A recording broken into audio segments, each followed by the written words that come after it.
and number 3 in Langpi.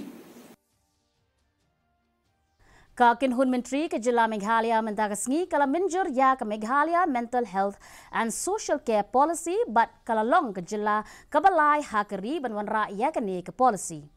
Haba ajing kren chikinong thok khubor hadin ke jingya lang jong ke Kynhun Myntri u Myntri rangba u kongrat sangma u loong bayakamat bayadei bat ke mental health shem la shim kia hakipor baladeb.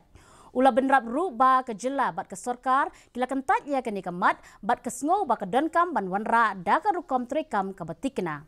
Ke kabinet kala Mynjur ru ya ke jing pentemai ya ke Meghalaya Victim Compensation Scheme arhajar khat khandai bat ya ke ne ke jing pentemai la le katkum ke national policy.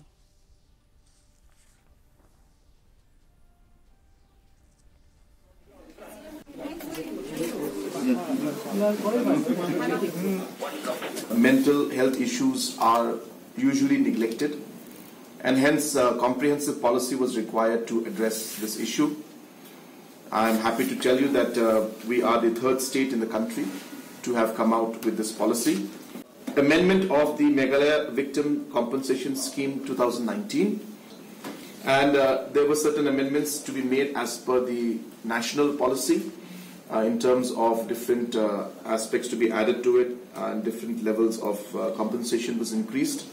So those were approved as per the national average and the national policy.